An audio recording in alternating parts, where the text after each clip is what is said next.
親愛嘅天父，我哋以哥林多前書第9章嘅經文嚟到你嘅面前默想祈禱，求聖靈開啟我哋心靈裏邊嘅眼睛，使我哋能夠明白並且能夠遵行當中嘅道理。哥林多前書第9章主要記述係有關使徒佢哋生活上嘅自由以及供養方面嘅問題嘅教導，係帶出咗保羅喺呢方面嘅取態。本章從基督徒個人嘅自由嘅討論轉到保羅佢作為使徒嘅自由上面。使徒保羅係以身作則，去放棄咗好多應有嘅權利。一方面係要俾哥林多嘅信徒作為榜樣，另一方面係要杜絕嗰啲對佢嘅攻擊。呢度應該係哥林多人來信之中其中一個嘅問題，就係本章嘅第3節話，有人質問有關保羅作使徒嘅權柄。本章全章共分為5大段落，第一段落第1至第3節，保羅作使徒嘅印證。喺本章嘅第1節，我不是自由的嗎？我不是使徒嗎？我不是見過我們的主耶穌嗎？你們不是我在主裏面工作的成果嗎？喺本節提出咗4個問題，答案都係是的。首先，保羅有哥林多前書第1至第8章所提及嘅基督徒嘅自由。第二，保羅係使徒。第三，保羅見過復活咗嘅主耶穌。而且第四，保羅係建立咗哥林多教會嘅使徒。最後嘅2項係佢作為使徒嘅證據，一係見過復活嘅主耶穌，二係建立咗教會。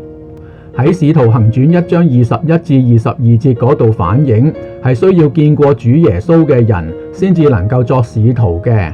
保羅所見過嘅係復活咗之後嘅主耶穌。呢個係使徒行傳第9章佢喺大馬色路上悔改嘅經歷。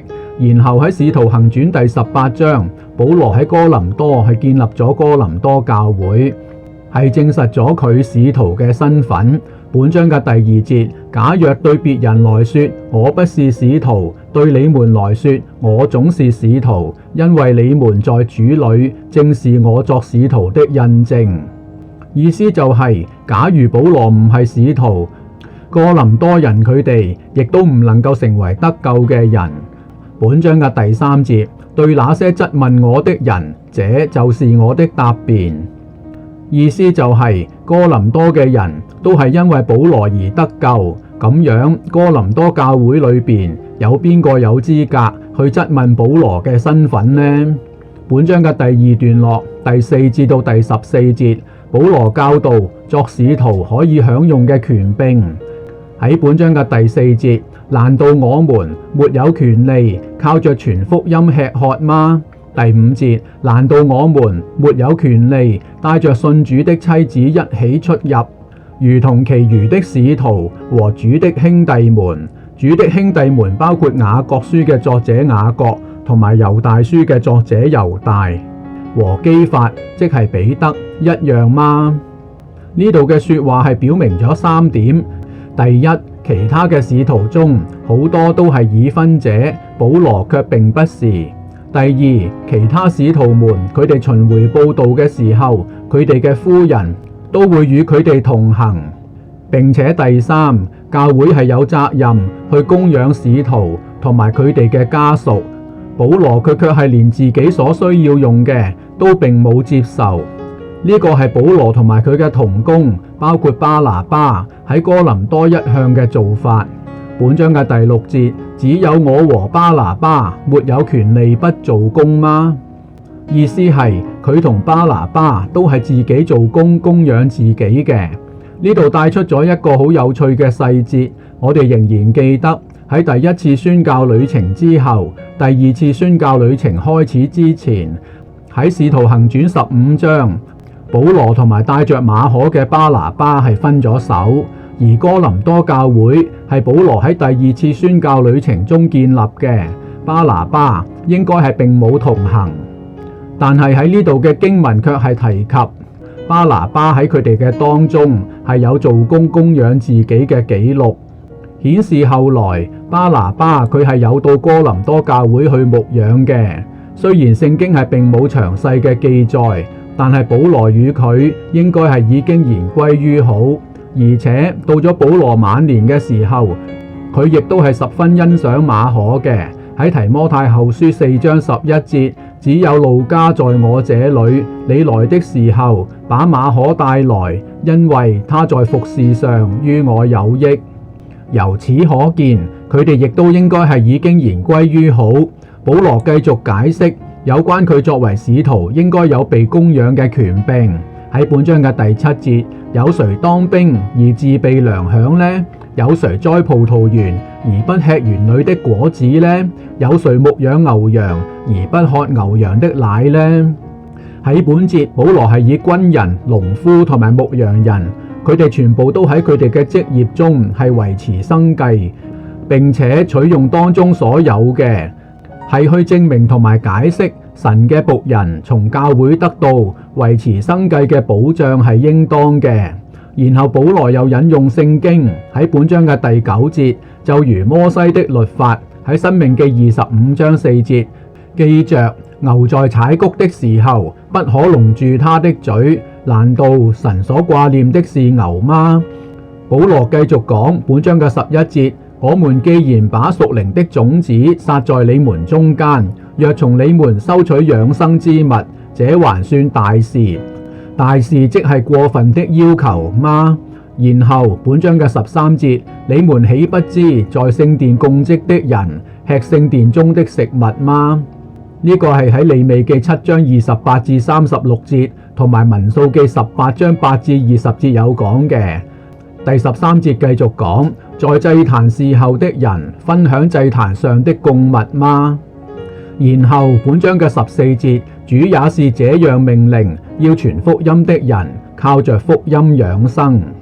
呢度係路加福音10章7節，你們要住在那家，吃喝他們所供給的，因為工人得工錢是應當的。同埋馬太福音10章10節，因為工人得飲食是應當的。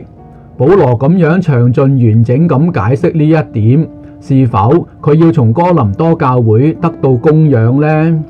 原來並非如此。喺本章嘅15節，但這權利我全然沒有用過，我寫這些話並非要你們這樣待我，因為我寧可死也不讓人使我所誇的。佢所誇的係指佢嘅目標落了空。本章嘅15至到27節，保羅解釋佢放棄享用佢嘅權柄嘅原因，佢係有3個目標嘅。本章嘅第3段落第15至到第18節，本章嘅第18節，這樣我的賞賜是什麼？就是我傳福音的時候，使人不花錢得福音，免得我用盡了傳福音的權利。第一個目標就係保羅為着要叫人不花錢得福音，呢個係佢所可誇嘅目標之一。本章嘅第4段落第19至到第23節，本章嘅19節，我雖然是自由的，不受人管轄，但我甘心作了眾人的僕人，為贏得更多的人。第二個目標就係保羅為着要更多嘅人得到相信福音而得救。本章嘅22節，對軟弱的人，我就作軟弱的人，為要贏得軟弱的人；對什麼樣的人，我就作什麼樣的人。無論如何，我總要救一些人。保羅喺呢度講，對什麼樣的人，我就作什麼樣的人，並唔係虛偽嘅假裝做法，而係設身處地嘅與聽福音嘅人認同，知道佢哋生命中實際嘅需要，提供適切嘅幫助同埋答案。呢個係最為有效嘅，亦都係主耶穌基督佢生活喺人群當中嘅時候所採取嘅態度。保羅只係學習主耶穌基督嘅榜樣。保羅嘅目標係十分清晰嘅。本章嘅23節，凡我所做的，都是為福音的緣故，為要與人分享這福音的好處。保羅並唔係只有口裏邊嘅說話，而係實在實踐出嚟嘅。佢對哥林多人就作哥林多人，就係本章嘅第5段落第24至到第27節。本章嘅24節，你們不知道在運動場上賽跑的大家都跑，但得獎賞的只有一人。你們也要這樣跑，好使你們得着獎賞。得着獎賞係佢第3個目標。我哋就要問，呢度賽跑同哥林多人有乜嘢關係呢？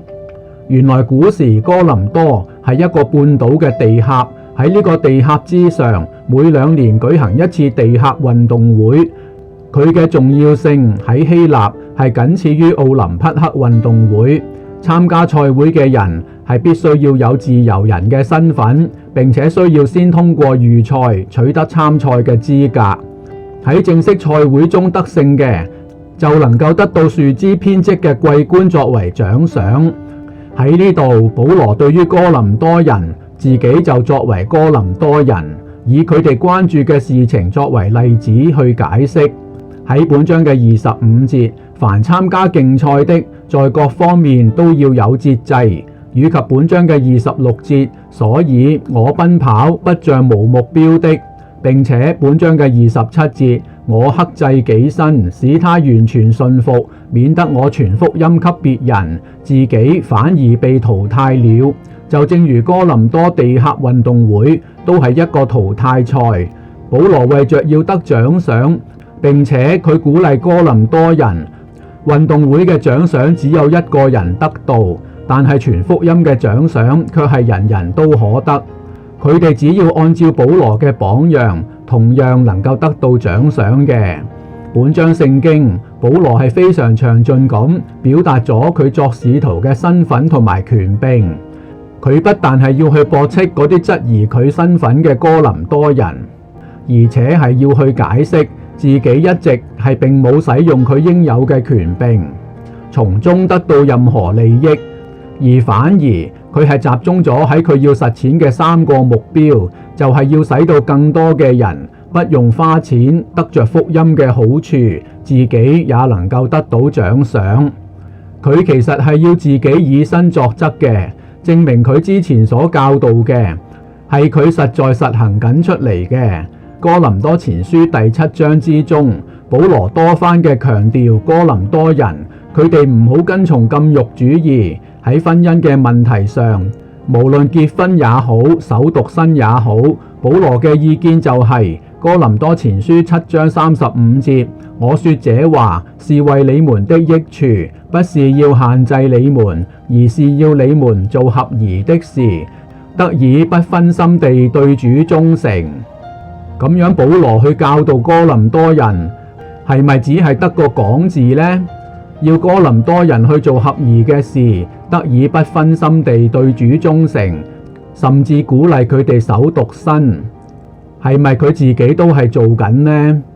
而家保羅自己就係活生生嘅一個例子，佢為着要做傳福音嘅工作，一直係守獨身嘅，並且佢寧可限制自己，不接受哥林多人嘅供養，為咗達到福音嘅最大效果，正就係喺第7章35節所講嘅，而是要你們做合宜的事，得以不分心地對主忠誠。使徒保羅佢係能說也能行嘅，佢係目標清晰嘅，並且係不浪費任何時間同機會嘅，正係我哋所應該學習嘅忠心嘅僕人嘅典範。默想祈禱，奉我哋嘅救主耶穌基督得勝嘅名字而求，阿門。